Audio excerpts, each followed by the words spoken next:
يا أيها الناس اتقوا ربكم الذي خلقكم من نفس واحدة وخلق منها زوجها وبث منهما رجالا كثيرا ونساء واتقوا الله الذي تساءلون به والأرحام إن الله كان عليكم رقيبا يا أيها الذين آمنوا اتقوا الله وقولوا قولا سديدا يصلح لكم أعمالكم ويغفر لكم ذنوبكم ومن يطع الله ورسوله فقد فاز فوزا عظيما اللهم صل على محمد وعلى آل محمد كما صليت على إبراهيم وعلى آل إبراهيم إنك حميد مجيد اللهم بارك على محمد وعلى آل محمد كما باركت على إبراهيم وعلى آل إبراهيم إنك حميد مجيد رب اشرح لي صدري ويسر لي أمري واحلل عقدة من لساني يفقه قولي رب زدني علما سبحانك لا علم لنا إلا ما علمتنا إنك أنت العليم الحكيم أما بعد إن أحسن الكلام كلام الله وأحسن الهدي هدي محمد صلى الله عليه وآله وسلم وشر الأمور محدثاتها وكل محدثة بدعة وكل بدعة ضلالة الضلالة في النار أعوذ بالله السميع العليم من الشيطان الرجيم بسم الله الرحمن الرحيم أولئك كتب في قلوبهم الإيمان وأيدهم بروح منه ويدخلهم جنات تجري من تحتها الأنهار خالدين فيها رضي الله عنهم ورضوا عنه أولئك حزب الله ألا إن حزب الله هم المفلحون صدق اللہ العظیم۔ لائق تکریم عزیزوں، دوستوں، بزرگوں اور بھائیوں، اللہ رب العالمین کا یہ دین ہمارے پاس جناب سیدنا محمد الرسول اللہ صلی اللہ علیہ وآلہ وسلم کی شریعت کے ساتھ آپ کے صحابہ کرام اہل بیت اطہار ان کی خدمات کے عوض پہنچا ہے، اور ان کی شبانہ روز محنتوں، ان کی قربانیوں،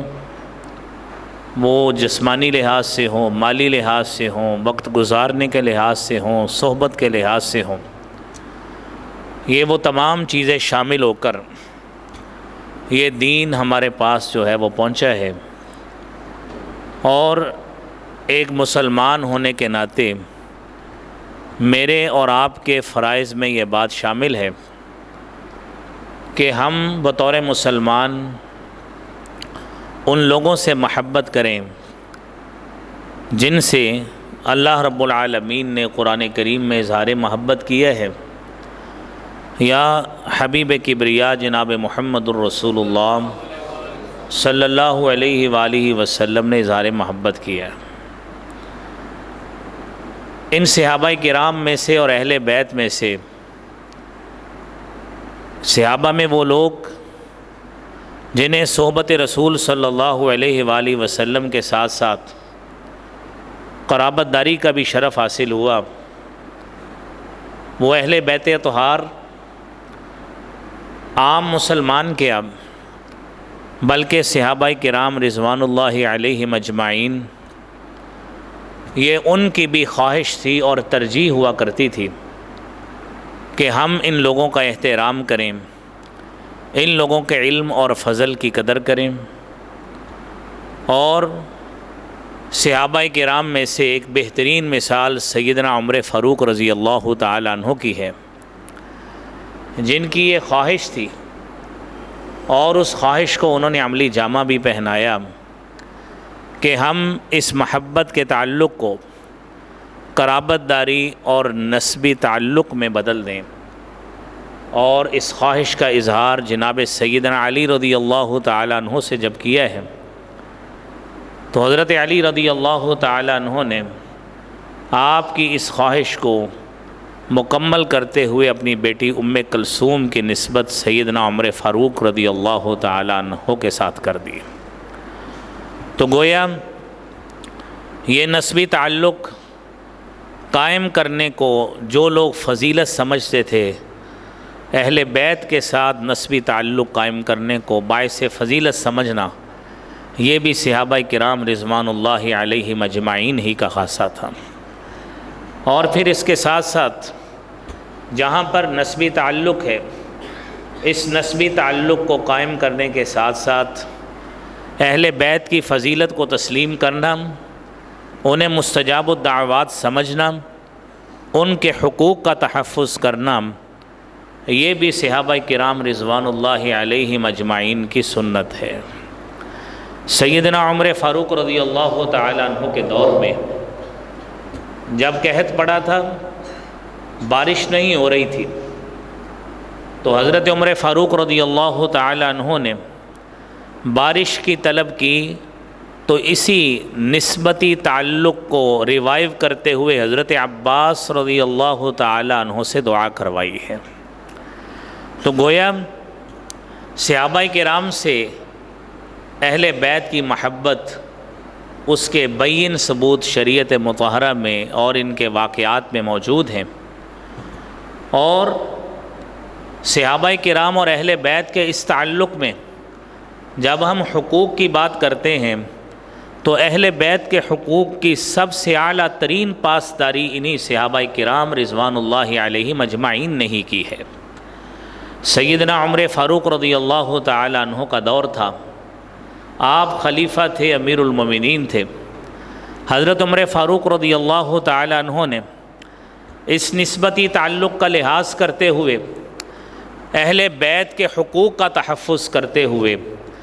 اہل بیت کے اہم رکن حضرت عباس رضی اللہ تعالیٰ عنہ کا وظیفہ 12,000 درہم اسی طرح ہی مقرر کیا جس طرح ازواج مطہرات کا کیا تھا۔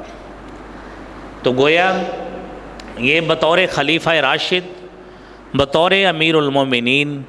یہ ایک محبت کا ایک بین ثبوت ہے جو خلفائے راشدین کا اہل بیت رضوان اللہ علیہم اجمعین کے ساتھ تھا۔ اور حضرت عمر فاروق رضی اللہ تعالی عنہ حضرت عباس رضی اللہ تعالی عنہ کے ساتھ نبی کریم صلی اللہ علیہ وآلہ وسلم کے چچا ہیں۔ آپ ان کو اس طرح عزت، وقار اور احترام دیا کرتے تھے جس طرح ایک بیٹا اپنے باپ کو دیتا ہے۔ حضرت عمر فاروق چاہے خلیفہ راشد تھے لیکن احترام حضرت عباس کو اسی طرح ہی دیا کرتے تھے۔ کیوں؟ فرمایا کرتے تھے، میں نے اللہ کے نبی صلی اللہ علیہ وآلہ وسلم سے حدیث سنی ہے، صحیح مسلم کی 903 نمبر حدیث ہے۔ آپ صلی اللہ علیہ وسلم نے فرمایا، ان عم الرجل صنو ابی، کہ آدمی کا جو چچا ہوتا ہے وہ اس کے باپ ہی کی جگہ پہ ہوا کرتا ہے۔ تو گویا اس کا اعلیٰ ترین احترام کا مظہر خلفائے راشدین نے کر کے دکھایا ہے۔ اور اہل بیت کے حقوق میں سب سے پہلا حق خمس کا حق تھا، یعنی مال غنیمت میں سے، مال فے میں سے 5واں حق دینا۔ یہ قرآن کریم کی 10ویں سپارے کی پہلی آیت بھی ہے اور یہ اہل بیت کا حق بھی ہے، اور نبی کریم صلی اللہ علیہ وسلم کے زمانہ سے ہی اس کو عمل کیا گیا آیت قرآنی کے نزول کے بعد۔ اور پھر اسی طرح ہی میں آپ کو ابتدا میں یہ ساتھ سمجھا دوں، مال غنیمت وہ ہوا کرتا ہے جو جنگ کے بعد، جہاد کے بعد کفار سے، اپوننٹ سے، مخالفین سے جو مال حاصل ہوتا ہے اس کو مال غنیمت کہا جاتا ہے۔ اور وہ مال جو لڑائی کے بغیر حاصل ہوتا ہے، جس طرح نبی کریم صلی اللہ علیہ وسلم کے زمانہ میں خیبر کی زمینوں کا مال حاصل ہوا تھا، اور پھر اسی طرح ہی باغ فدق وہ، اور پھر اس کے ساتھ ساتھ بنو قریظہ اور بنو نذیر کے حوالے سے 4 ہجری میں 5 ہجری میں جو مال حاصل ہوا تھا، جو لڑائی کے بغیر جو چیزیں حاصل ہوتی ہیں وہ مال فے ہوتا ہے۔ مال فے ہو یا مال غنیمت ہو، اس میں پانچواں حصہ جو ہے وہ نبی کریم صلی اللہ علیہ وآلہ وسلم اور آپ کے خاندان کا ہوتا ہے۔ یہ پہلا حق ہے جو مسلمانوں نے اس اہل بیت کو دینا ہے، اور قرآن کریم نے اس کو فرض بھی کیا ہے۔ وَاعْلَمُوا أَنَّمَا غَنِمْتُم مِّن شَيْءٍ فَأَنَّ لِلَّهِ خُمُسَهُ وَلِلرَّسُولِ وَلِذِي الْقُرْبَى وَالْيَتَامَى وَالْمَسَاكِينِ وَابْنِ السَّبِيلِ إِن كُنتُمْ آمَنتُم بِاللَّهِ وَمَا أَنزَلْنَا عَلَى عَبْدِنَا يَوْمَ الْفُرْقَانِ يَوْمَ الْتَقَى الْجَمْعَانِ وَاللَّهُ عَلَى كُلِّ شَيْءٍ قدیر۔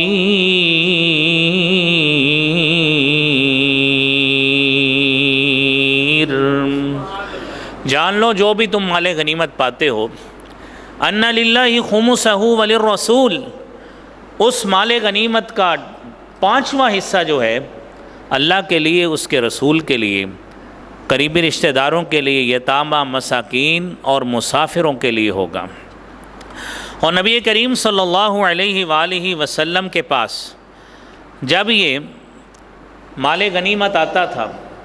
تو اس کی تقسیم اسی آیت کریمہ کے مطابق آپ صلی اللہ علیہ وآلہ وسلم کرتے تھے۔ اس کے 5 مصارف ہوتے تھے۔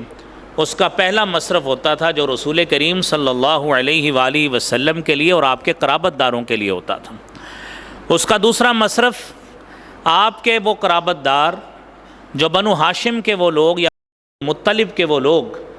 جنہوں نے ہر لحاظ سے دین کے اس قیام میں اور دین کو غلبہ دلانے میں آپ صلی اللہ علیہ وسلم کی مدد کی ہے،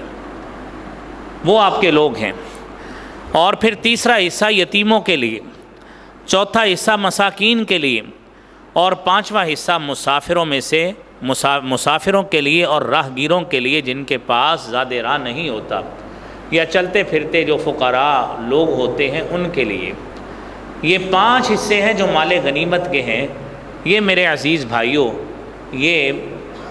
قرآن کریم میں ان حقوق کا تعین کیا گیا ہے۔ میں نے دوسرا لفظ بولا تھا مال غنیمت کے حوالے سے، اس کے بعد مال فے کا نام۔ میں نے آپ کو بتایا کہ مال فے وہ ہوتا ہے جو لڑائی کے بغیر حاصل ہوتا ہے۔ قرآن کریم میں سورہ حشر میں اس کا تذکرہ موجود ہے۔ وَمَا أَفَاءَ اللَّهُ عَلَى رَسُولِهِ مِنْهُمْ فَمَا أَوْجَفْتُمْ عَلَيْهِ مِنْ خَيْلٍ وَلَا رِكَابٍ وَلَكِنَّ اللَّهَ يُسَلِّطُ رُسُلَهُ عَلَى مَن يَشَاءُ وَاللَّهُ عَلَى كُلِّ شَيْءٍ قدیر۔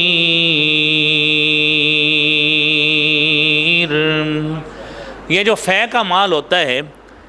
اس کی تقسیم بھی اسی طرح ہی ہوتی ہے جس طرح مال غنیمت کی ہوتی ہے، اور اس سے اگلی آیت میں اس کی تقسیم کے حوالے سے بھی بتایا گیا کہ کئی لا یکون دولۃ بین الاغنیاء منکم،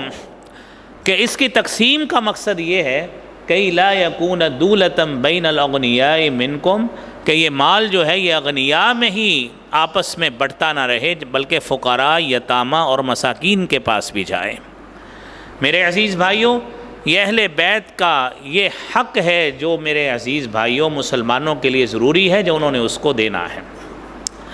اور سیدنا عمر فاروق رضی اللہ تعالی عنہ نے اس کو واقعتاً اس حق کو اہل بیت کے سپرد اپنے دور خلافت میں کیا، اور آپ سے پیش رو سیدنا ابو بکر صدیق رضی اللہ تعالی عنہ نے بھی اسی طرح ہی کیا۔ اور یہ بات یہ واضح رہے کہ یہ اہل بیت کا حق ضرور ہے، لیکن اس میں اہل بیت کا ملکیتی دعویٰ نہیں ہوتا، نہ تھا، نہ اس وقت تھا، نہ اب ہے۔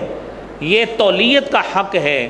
جو نسبت ان کی طرف ہوتی ہے، اور اس کے آمدن جتنی بھی ہوتی ہے وہ اہل بیت کو ملتی ہے۔ لیکن نبی کریم صلی اللہ علیہ وآلہ وسلم نے فرمایا تھا کہ اِنَّا مَعْشَرَ الْأَنْبِيَاءِ لَا نَرِثُ وَلَا نُورَثُ، ہمارا جو مال ہوتا ہے انبیاء کی جماعت کا، نہ اس میں ہم وارث بنتے ہیں نہ وارث بنائے جاتے ہیں، جو ہمارا مال رہ جاتا ہے اس کو آگے تقسیم کر دیا جاتا ہے۔ اور یہی وجہ تھی، کیونکہ یہ ایک الگ یہاں پہ موضوع ہے، میں اختصاراً وہ آپ کو عرض کیے چلوں۔ نبی کریم صلی اللہ علیہ وآلہ وسلم کے اس خاندان کے لیے ان کے اخراجات خاندان کے، ان کی ضروریات اس مال میں سے پوری ہوتی تھی جو مال آپ کو بتایا گیا ہے۔ اور پھر اس کے ساتھ ساتھ جب سیدنا علی رضی اللہ تعالیٰ عنہ کی خلافت آئی ہے، سیدنا علی رضی اللہ تعالیٰ عنہ نے حضرت عباس رضی اللہ تعالیٰ عنہ کو ملکیتی حق نہیں دیا بلکہ تولیتی حق ضرور دیا ہے۔ ایک مسجد ہے نا، یہ مسجد ہے، میں آپ کو ایک سادی سی مثال سے سمجھا دیتا ہوں۔ یہ مسجد ہے، اور اس مسجد کا یا کوئی بھی مسجد ہے، مدرسہ ہے، یہ ایسی چیز ہوتی ہے کہ یہ وراثت کے اعتبار سے تقسیم نہیں ہو سکتی، تقسیم وراثتی اعتبار سے نہیں ہوتی، اس کی تولیت ہے۔ آج ہمارے بزرگ حاجی سعید صاحب موجود ہیں، اللہ کریم ان کو صحت کے ساتھ لمبی عمر عطا فرمائے۔ ان کے ہم نواؤں میں حاجی اکرم صاحب ہیں، دیگر جو اصحاب ہیں، ہر مسجد میں اسی طرح ہی باڈیز ہوتی ہیں۔ اب یہ ذہن میں رکھیے کہ جس طرح یہ مساجد وراثتی اعتبار سے تقسیم نہیں ہوتی، اسی طرح جو اہل بیت کا جو حق ہے وہ وراثتی اعتبار سے نسبتاً اس کی ملکیت کسی ایک شخص کی نہیں ہوا کرتی، وہ اہل بیت کو سب کو اس کے حقوق اور اس کے مال کی آمدن جو ہے وہ جاتی ہے، جس طرح نبی صلی اللہ علیہ وسلم کے دور میں بھی جاتی تھی، جو آیت آپ نے سنی، ابو بکر صدیق رضی اللہ تعالیٰ عنہ کے دور میں بھی گئی، عمر فاروق کے دور میں بھی گئی، عثمان کے دور میں بھی گئی، اور علی رضی اللہ تعالیٰ عنہ کے دور میں بھی گئی۔ لیکن سیدنا علی رضی اللہ تعالیٰ عنہ نے، حالانکہ وہ خود اہل بیت کے اہم فرد تھے،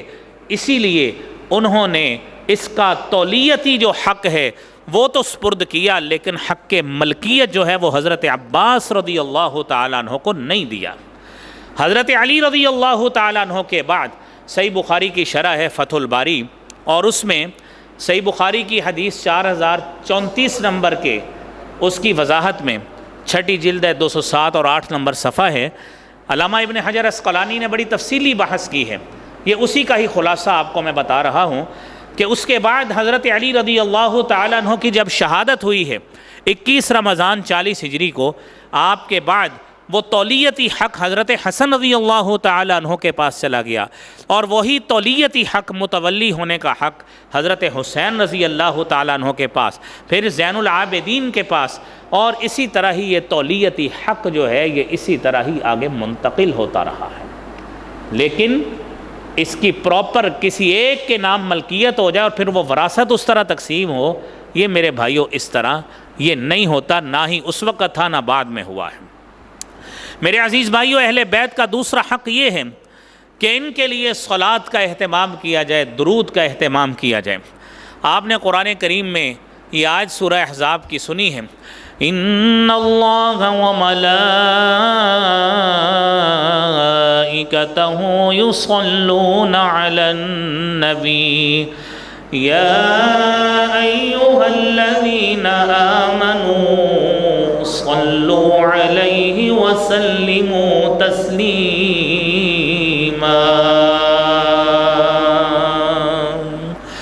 اے ایمان والو،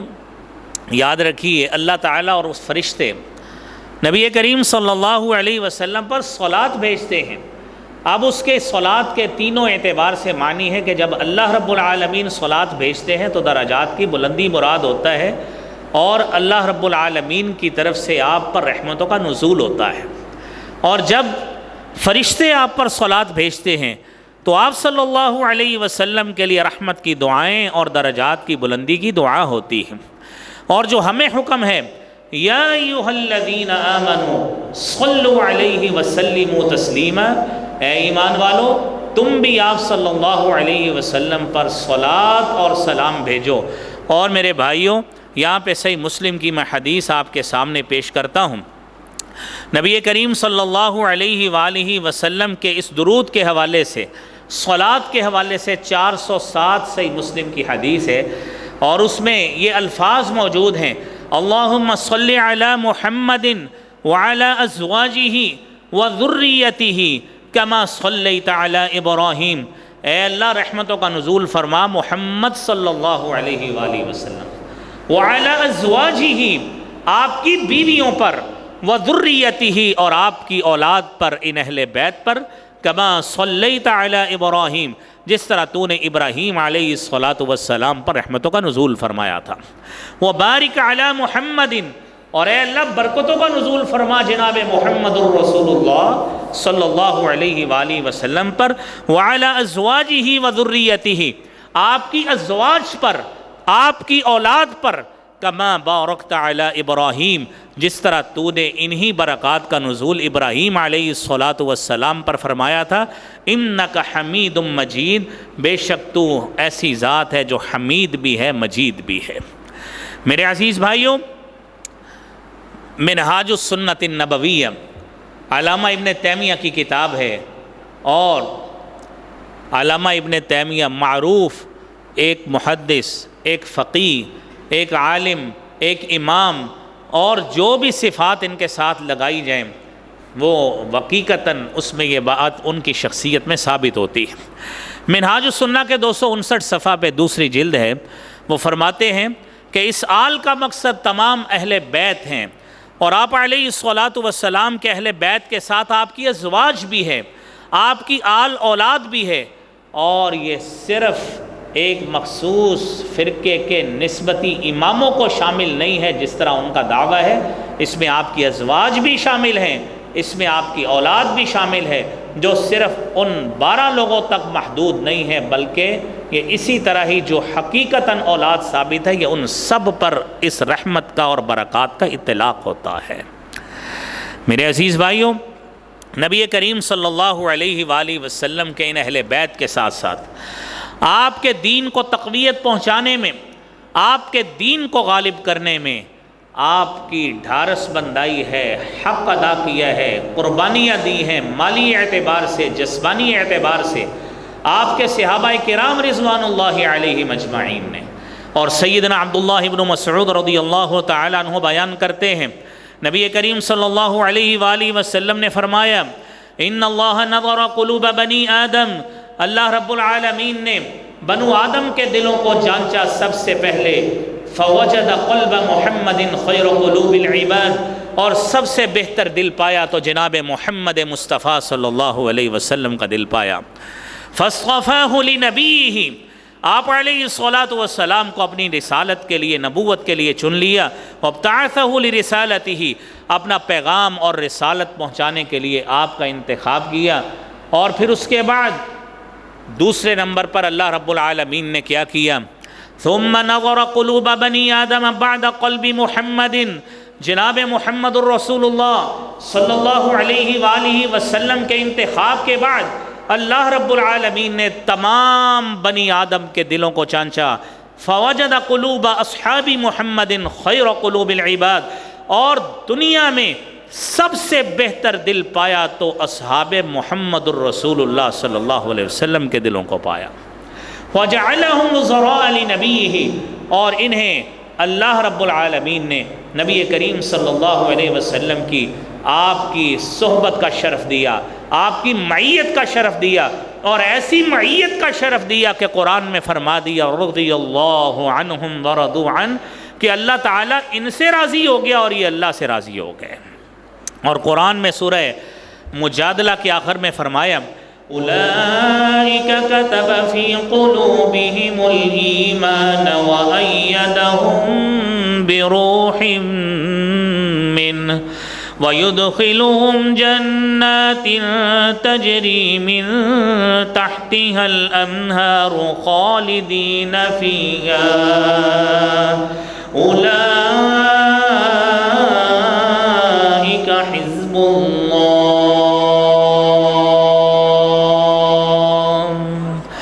اللہ تعالیٰ ان سے راضی ہوا، رضی اللہ عنہم ورضوا عنہ، یہ اللہ سے راضی ہو گئے۔ اولئک کتب فیہم الایمان، ان کے دلوں پر اللہ تعالیٰ نے ایمان کو لکھ دیا ہے، ایمان کی حلاوت کا سب سے بہترین مستحق قرار دیا ہے تو ان صحابہ کرام کو قرار دیا ہے، اور جنت کی نعمتیں ان کے لیے۔ قرآن کہتا ہے اولئک حزب اللہ، یہ اللہ کا گروہ ہے، یہ اللہ کی جماعت ہے، اللہ رب العالمین کا یہ گروہ، اللہ کی جماعت، اور جس کی نسبت اللہ کی طرف ہو جائے، الا ان حزب اللہ هم المفلحون، ہر میدان میں کامیابیاں اللہ کی جماعت کو ہی ملا کرتی ہیں، دوسروں کو نہیں ملا کرتی۔ میرے عزیز بھائیوں، ان صحابہ کرام پر ان کا پہلا حق یہ ہے کہ ان سے اسی طرح ہی محبت کی جائے۔ جب قرآن کریم میں ان کی فضیلت بیان کر دی گئی اور اس لحاظ سے ان کی برتری کو اللہ نے ثابت کر دیا کہ کتب فی قلوبہم الایمان، کہ ان کے دلوں پر ایمان کو لکھ دیا گیا، اور سورہ حجرات میں تو اللہ تعالیٰ نے فرمایا وَلَكِنَّ اللَّهَ حَبَّبَ إِلَيْكُمُ الْإِيمَانَ وَزَيَّنَهُ فِي قُلُوبِكُمْ وَكَرَّهَ إِلَيْكُمُ الْكُفْرَ وَالْفُسُوقَ وَالْعِصْيَانَ أُولَئِكَ هُمُ الرَّاشِدُونَ۔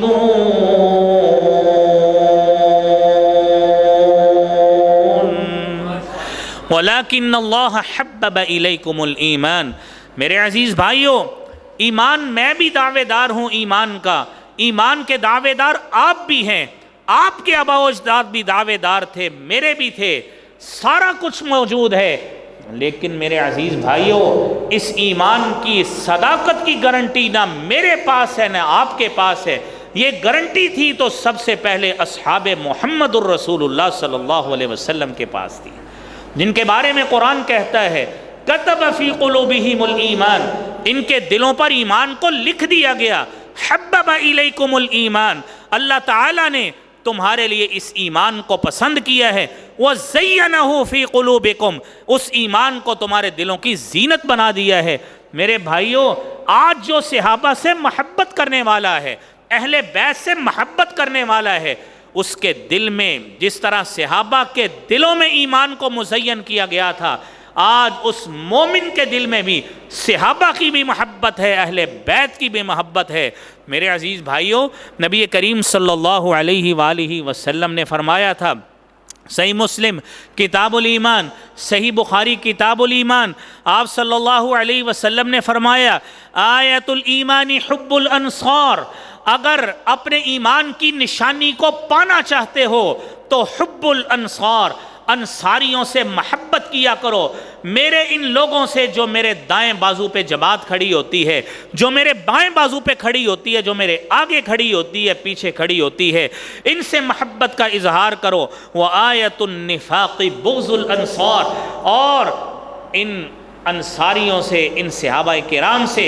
اگر بغض کا اظہار کرو گے تو آپ سمجھ لیجئے ان کا ایمان تو پورا ہے، اللہ نے ان کے ایمان کی گواہی دی ہے، ایمان تمہارا خطرے میں ہے، نفاق پہ تم ہو، وہ صحابہ کرام نہیں ہو سکتے، کیونکہ قرآن کریم میں اللہ رب العالمین نے ان کے لیے جو صداقت کی گارنٹی دی ہے وہ سن لیجئے، سورہ توبہ کی 100 نمبر آیت ہے، والسابقون الأولون من المهاجرين والأنصار والذين اتبعوهم بإحسان رضي الله عنهم ورضوا عنه وأعد لهم جنات تجري تحتها الأنهار خالدين فيها أبدا ذلك الفوز العظیم۔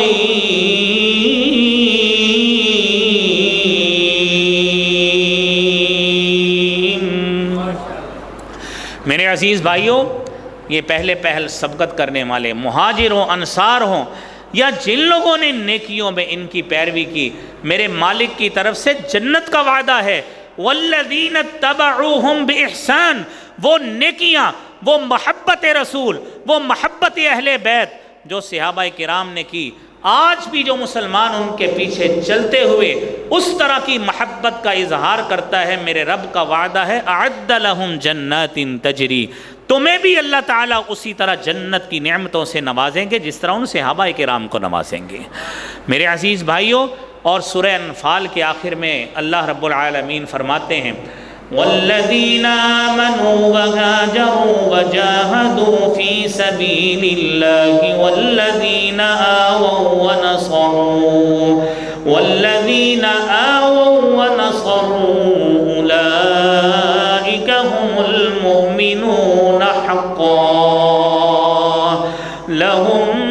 ومغفرۃ ورزق کریم۔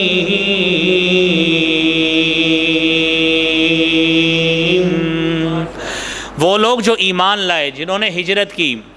اور پھر وہ لوگ جنہوں نے آگے ان کو جگہ دی، ان کو پناہ دی، میرا مالک کہتا ہے اولئک هم المؤمنون حقا، یہ پکے اور سچے مومن ہیں، ان کے ایمان کی گواہی میں عرش والا رب دے رہا ہوں۔ میرے عزیز بھائیو، یہ گارنٹی آج نہ میرے پاس ہے، نہ آپ کے پاس ہے، نہ میرے آباء و اجداد کے پاس ہے، نہ آپ کے پاس ہے۔ یہ پکے ایمان کی گارنٹی اگر تھی تو ان صحابہ اور اہل بیت کے پاس تھی، یہ ہمارے پاس نہیں ہے۔ آج کوئی شخص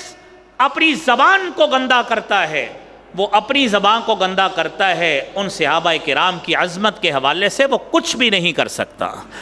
آسمان پہ تھوک گرانے والا وہ اپنے منہ پہ ہی گرایا کرتا ہے، کبھی آسمان کا، چاند کا یا سورج کا وہ نقصان نہیں کیا کرتا۔ میرے عزیز بھائیو، امام طحاوی رحمۃ اللہ علیہ فرماتے ہیں شرح عقیدہ طحاویہ میں، نحب اصحاب رسول اللہ صلی اللہ علیہ وآلہ وسلم، ہم اصحاب رسول صلی اللہ علیہ وسلم سے محبت کرتے ہیں، وَلَا نُفَرِّطُ فِي حُبِّ أَحَدٍ مِّنْهُمْ، ہم ان میں سے کسی ایک کی محبت کے حوالے سے بھی افراط و تفریط کا شکار نہیں ہیں، وَلَا نَتَبَرَّأُ مِنْ أَحَدٍ مِّنْهُمْ، نہ ان میں سے کسی ایک کے بارے میں بھی برات کا اظہار کرتے ہیں کہ نعوذ باللہ یہ صحابی نہیں تھا، اس کی اللہ کے نبی سے محبت کم ہو گئی تھی۔ یہ عقیدہ ہمارا عقیدہ نہیں ہے، یہ عقیدہ دشمنان صحابہ کا ہو سکتا ہے، دشمنان اہل بیت کا ہو سکتا ہے، یہ عقیدہ ہمارا نہیں ہے۔ ہمارا عقیدہ یہ ہے کہ لا نتبرأ من احد منہم، ہم ان میں سے کسی ایک کے حوالے سے بھی محبت میں فرق نہیں کرتے۔ وَنُبْغِضُ مَن يُبْغِضُهُمْ، جو ان صحابہ سے بغض کا اظہار کرتا ہے ہم بھی اس سے بغض کا اظہار کرتے ہیں۔ وَحُبُّهُمْ دِینٌ وَإِیمَانٌ وَإِحْسَانٌ، جو ان سے محبت کرتا ہے یہ اس کے لیے دین کی علامت ہے، یہ اس کے لیے ایمان کی علامت ہے، یہ اس کے لیے احسان کی علامت ہے۔ وَبُغْضُهُمْ كُفْرٌ وَنِفَاقٌ وَطُغْيَانٌ، اور جو شخص ان صحابہ اور اہل بیت سے بغض کا اظہار کرے، ان سے بغض اور نفرت کا اظہار کرنا اسی طرح ہی ہے جس طرح کوئی بندہ کافر ہو گیا ہے، منافق ہو گیا ہے، یا طغیانی اور سرکشی کے راستے پہ چل پڑا ہے، وہ بندہ مومن نہیں رہ سکتا، نہ ہی ایمان پہ قائم رہ سکتا ہے۔ میرے عزیز بھائیوں، امام مالک رحمۃ اللہ علیہ، آج میرے عزیز بھائیوں ائمہ اور ان سلف علماء کی باتوں کو یاد رکھنا چاہیے۔ وہ کیا فرماتے ہیں تاریخ مدینہ دمشق کی 44 جلد 383 نمبر صفحے پہ کیا فرماتے ہیں؟ فرماتے ہیں كان السلف يعلمون اولادهم حب ابی بکر وعمر، ہمارے جو سلف ہوا کرتے تھے وہ اپنے لوگوں کو سیدنا ابو بکر صدیق رضی اللہ تعالی عنہ کی محبت اور حضرت عمر فاروق کی محبت اسی طرح سکھایا کرتے تھے۔ کما یعلمون السور من القرآن، جس طرح قرآن کی کوئی سورت سکھائی جاتی ہے، ہمارے سلف اپنے بچوں کو حضرت ابو بکر صدیق اور عمر فاروق کی محبت اس طرح سکھایا کرتے تھے۔ میرے عزیز بھائیوں، ان صحابہ کرام کی محبت کو سکھانا اور بچوں کی اس طرح تربیت کرنا، یہ میرے بھائیوں مجھ پہ بھی فرض ہے اور آپ پہ بھی فرض ہے۔ اور حلیۃ الاولیاء، علامہ ابو نعیم اصفہانی لکھتے ہیں، اور عاصم بن محمد کے قول کے حوالے سے کہ صحابہ کرام کی سب سے بڑی خوبی یہ تھی کہ ان کے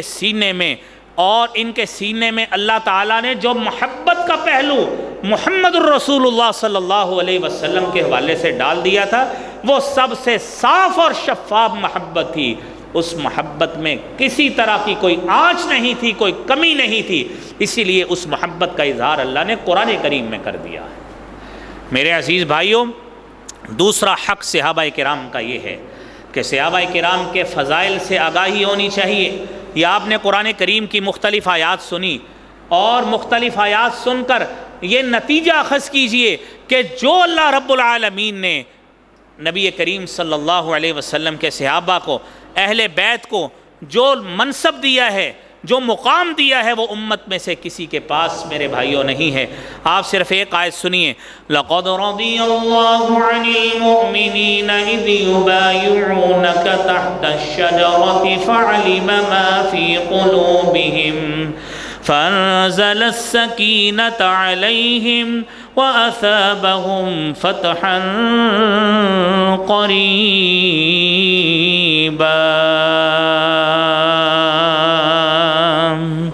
یہ صحابہ کرام کے مختلف گروہ جن کا کردار کبھی غزوہ بدر میں ہوتا ہے، کبھی غزوہ احد میں ہوتا ہے، اللہ رب العالمین نے ان ساری باتوں کا تذکرہ کر کے بھی کہہ دیا وَلَقَدْ عَفَا اللَّهُ عَنْهُمْ۔ ساری اغلاط کے باوجود، کوتاہیوں کے باوجود مالک کہتا ہے لَقَدْ عَفَا اللَّهُ عَنْهُمْ، میں اللہ نے ان کو معاف کر دیا ہے۔ میرے عزیز بھائیوں،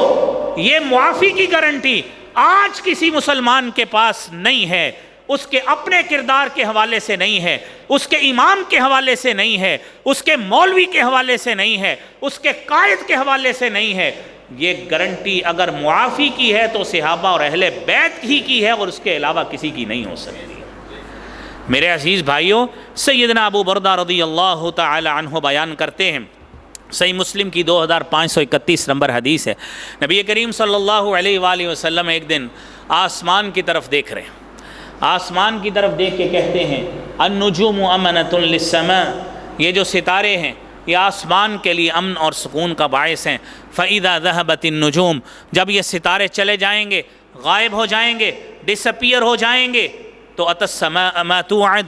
آسمان پہ وہ آفت آئے گی جو اس سے وعدہ کیا گیا ہے۔ اور یاد رکھیے آسمان سے کیا وعدہ ہے، جب قیامت آئے گی اِذَا الشَّمْسُ كُوِّرَتْ، سورج کو لپیٹ دیا جائے گا، وَإِذَا النُّجُومُ انْكَدَرَتْ، ستارے جو ہیں وہ بکھر جائیں گے، اِذَا السَّمَاءُ انْفَطَرَتْ، آسمان پھٹ جائے گا، وَإِذَا الْكَوَاكِبُ انْتَثَرَتْ، ستارے بکھر جائیں گے، اِذَا السَّمَاءُ انشَقَّتْ، آسمان پھٹے گا، وَأَذِنَتْ لِرَبِّهَا وَحُقَّتْ، یہ میرے آسمان پہ کیفیت ہوگی۔ میرے نبی صلی اللہ علیہ وآلہ وسلم نے فرمایا وَأَنَا أَمَنَةٌ لِأَصْحَابِي، میں اپنے صحابہ کے لیے امن اور سکون کا باعث ہوں۔ جب تک میری ذات موجود ہے صحابہ میں امن سکون رہے گا، اتحاد اور اتفاق کی فضا قائم رہے گی۔ فَإِذَا ذَهَبْتُ أَنَا، جب دنیا سے میں چلا جاؤں گا، أَتَى أَصْحَابِي مَا يُوعَدُونَ، میرے صحابہ پہ وہ آفتیں، وہ بلائیں، وہ مصیبتیں اور آزمائشیں آئیں گی جو ان سے وعدہ کیا گیا ہے۔ اور میرے عزیز بھائیوں، آپ دیکھتے جائیے 7 تاریخ کو کہ 13 ہجری کو جمادی الثانی میں سیدنا ابو بکر صدیق رضی اللہ تعالیٰ عنہ کی وفات ہوئی۔ یکم محرم 24 ہجری کو حضرت عمر فاروق رضی اللہ تعالیٰ عنہ کی شہادت ہوئی، اور پھر اسی طرح ہی 18 ذی الحج 35 ہجری کو حضرت عثمان رضی اللہ تعالیٰ عنہ کی شہادت ہوئی۔ 21 رمضان 40 ہجری کو حضرت علی رضی اللہ تعالیٰ عنہ کی شہادت ہوئی، اور پھر اس کے بعد 6 مہینے حضرت حسن رضی اللہ تعالیٰ عنہ کی خلافت رہی، اور حضرت حسن نے بعد میں حضرت سیدنا امیر معاویہ رضی اللہ تعالیٰ عنہ سے صلح کر لی، اور 20 سال 60 ہجری تک حضرت امیر معاویہ یونانی مسلم سلطنت کے حکمران رہے۔ میرے عزیز بھائیوں، یہ وقت ساتھ ساتھ گزر رہا ہے، حدیث پہ بھی غور کیجئے۔ آپ نے فرمایا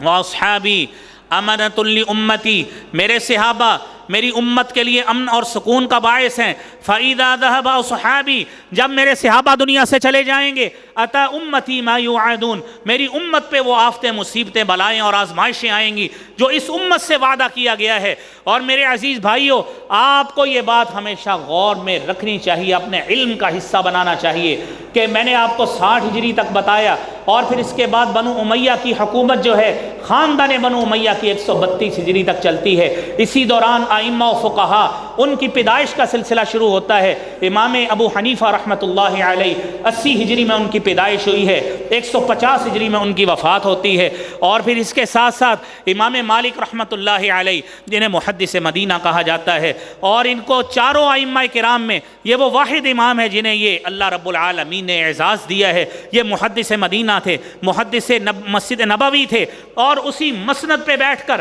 یہ درس حدیث دیا کرتے تھے، جہاں پہ نبی کریم صلی اللہ علیہ وآلہ وسلم اصحاب صفہ کو درس دیا کرتے تھے۔ اسی مسند پہ بیٹھ کر امام مالک کو یہ اعزاز حاصل ہوا ہے 93 ہجری میں ان کی پیدائش ہے، 179 ہجری میں ان کی وفات ہے۔ امام مالک فرمایا کرتے تھے کہ دنیا میں ہر شخص کی بات کو قبول بھی کیا جا سکتا ہے، ہر شخص کی بات کو رد بھی کیا جا سکتا ہے، الا صاحب ھذا القبر، سوائے اس قبر والے کے جس کو محمد الرسول اللہ صلی اللہ علیہ وسلم کہتے ہیں۔ آپ مسند رسول صلی اللہ علیہ وسلم پر بیٹھے قبر کی طرف اشارہ کر کے کہتے ہیں کہ اس قبر والے کی بات کو صرف قبول کیا جا سکتا ہے، اس میں رد کی گنجائش نہیں ہے۔ میرے بھائیوں، تیسرے امام اور تیسرے فقیہ امام شافعی رحمۃ اللہ علیہ 150 ہجری میں ان کی پیدائش ہوتی ہے، 204 میں ان کی وفات ہوتی ہے، اور امام احمد بن حنبل رحمۃ اللہ علیہ 163 ہجری میں ان کی پیدائش ہوتی ہے، 241 ہجری میں ان کی وفات ہوتی ہے۔ یہاں پہ ساتھ ساتھ صحابہ کرام کے حوالے سے بھی دیکھیے، آخری صحابی حضرت ابو طفیل رضی اللہ تعالیٰ عنہ 110 ہجری میں اس کی وفات ہوئی۔ صحابہ کرام کا دور ختم ہو گیا، اور نبی صلی اللہ علیہ وسلم کی حدیث کے مطابق میری امت پہ وہ آفتیں آئیں گی میرے صحابہ کے جانے کے بعد جو اس امت سے وعدہ کیا گیا ہے۔ اب آئیے انہی ائمہ و فقہا کی طرف۔ امام مالک رحمۃ اللہ علیہ محدث مدینہ ہیں، مسند رسول کے وارث ہیں، لیکن میرے عزیز بھائیو، وقت کے بادشاہ نے امام مالک رحمۃ اللہ علیہ کو مجبور کیا آپ یہ فتویٰ دیں کہ جبری طلاق جائز ہے۔ امام مالک رحمۃ اللہ علیہ جو مسند حدیث کے وارث تھے اور امین تھے حدیث رسول صلی اللہ علیہ وسلم کے، قول رسول صلی اللہ علیہ وسلم کے امین تھے، انہوں نے کہا کہ اس پہ فتویٰ نہیں دیا جا سکتا، کیونکہ اللہ کے نبی صلی اللہ علیہ وسلم کی حدیث مبارکہ ہے، طلاق المکرہ لیس بجائز، جبری طلاق جائز نہیں ہے، جبری طلاق امپلیمنٹ نہیں ہو سکتی۔ آپ کسی کو گن پوائنٹ پہ کہیں طلاق دے دیں، آپ اس سے طلاق تو دلوا لیں گے، شرعی طور پر وہ امپلیمنٹ نہیں ہوتی۔ امام مالک نے کہا میں اسی فتوے پہ قائم ہوں۔ وقت کے بادشاہ نے امام مالک کو مکہ کی گلیوں میں چکر لگوایا اور امام مالک رحمۃ اللہ علیہ کی تذلیل کرنا چاہی۔ امام مالک رحمۃ اللہ علیہ، میرے بھائیوں، صحابہ کا دور ختم ہو چکا ہے، یہ دوسری صدی ہجری کا واقعہ ہے کہ امام مالک کو مدینہ کی گلیوں میں گھمایا جا رہا ہے تذلیل کی غرض سے، اور یہ حدیث کا وارث امام یہ کہہ رہا ہے کہ لوگوں جان لو، من عرفنی فقد عرفنی، جو شخص مجھے جانتا ہے وہ تو مجھے جانتا ہی ہے، ومن لم یعرفنی، جو مجھے نہیں جانتا فانا مالک بن انس، مجھے مالک بن انس کہتے ہیں، وانا اقول، اور میرا یہ دعویٰ ہے، طلاق المکرہ لیس بجائز، میں نے اللہ کے نبی کی حدیث کو پڑھا ہے، میں اللہ کے نبی کی حدیث کا محافظ اور امین ہوں، میرا یہ دعویٰ اور فتویٰ اسی کے مطابق ہے جو اللہ کے نبی صلی اللہ علیہ وسلم نے فرما دیا، طلاق المکرہ لیس بجائز، جبری طلاق جائز نہیں ہے، جبری طلاق جائز نہیں ہے۔ بادشاہ تو نے جو کرنا ہے کر لے، تو جس فطرے میں مجھے مبتلا کرنا چاہتا ہے کر لے، لیکن میں اللہ کے نبی کی حدیث کو دھوکہ نہیں دے سکتا، فرمان نبی کو دھوکہ نہیں دے سکتا۔ میرے عزیز بھائیوں، امام احمد بن حنبل رحمۃ اللہ علیہ ابتلا کا دور ہے، وقت کے بادشاہ نے، عباسی خلیفہ نے امام احمد بن حنبل کو اس بات پہ آمادہ کرنا چاہا، اس بات پہ کہ آپ کہیں قرآن اللہ کی مخلوق ہے۔ امام احمد بن حنبل رحمۃ اللہ علیہ فرمانے لگے کہ قرآن اللہ کی مخلوق نہیں ہے، قرآن اللہ کا کلام ہے۔ وقت کے بادشاہ نے امام احمد بن حنبل رحمۃ اللہ علیہ کو کوڑے لگوائے، امام احمد بن حنبل کو جیل میں داخل کروایا، سارا کچھ ہوا۔ میں یہاں پہ ایک اہم واقعہ کی طرف صرف اشارہ کرتا ہوں۔ ایک دن امام احمد بن حنبل رحمۃ اللہ علیہ ان کی جیل کے باہر ایک ملاقات ہوئی ابن حیثم کے ساتھ، جو اس وقت کا بہت بڑا ڈاکو تھا۔ اس نے امام احمد بن حنبل کو ایک بات ایسی کہی کہ امام احمد بن حنبل اپنی دعاؤں میں ہمیشہ ابن الحیثم کو یاد کرتے۔ تو ایک دن بیٹے نے پوچھا کہ ابا جان، وہ تو بہت بڑا ڈاکو ہے، وہ تو بہت بڑا ڈاکو اور ڈکیت آدمی تھا، اس کے لیے رحمت کی دعا کیوں کر رہے ہیں؟ امام احمد بن حنبل رحمۃ اللہ علیہ فرمانے لگے کہ اس نے مجھے ایک پتے کی بات یہ بتائی ہے، کہنے لگا میں اتنا بڑا ڈاکو ہوں، میں آج تک نہیں مانا، میں جھوٹ پہ ہوں، میں قائم ہوں۔ امام صاحب آپ سچ پہ ہیں، کہیں سزاؤں کو دیکھ کر گھبرا نہ جائیے گا۔ امام احمد بن حنبل ہمیشہ اس کے لیے دعائیں کرتے تھے کہ اس نے مجھے استقامت کا درس دیا ہے، اس ڈاکو نے، میں آج اسی استقامت پہ قائم ہوں۔ اور اس کا نتیجہ یہ نکلا،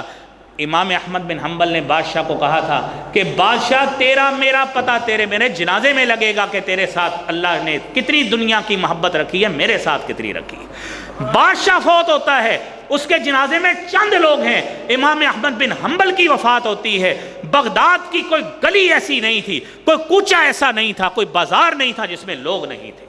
اتنی تعداد میں لوگ جنازہ پڑھنے کے لیے آئے۔ اور تاریخ کی مختلف روایات یہاں پہ موجود ہیں کہ امام احمد بن حنبل کے جنازے کو دیکھ کر 40,000 عیسائیوں نے اسلام قبول کر لیا تھا۔ میرے عزیز بھائیوں، یہ وہ ائمہ فقہا ہیں جنہوں نے صحابہ کرام کی ناموس کا تحفظ کیا ہے، ناموس رسالت اور نبوت کا تحفظ کیا ہے۔ ہم اسی سلسلے کو آگے انشاءاللہ اگلے جمعے میں بھی بڑھائیں گے اور اسی کو ہی بیان کریں گے۔ اللہ کریم ہم سب کے دلوں میں ناموس صحابہ، ناموس تابعین، ناموس ائمہ، ناموس اہل بیت اللہ کریم پیدا فرمائے۔ وآخر دعوانا ان الحمد للہ رب العالمین۔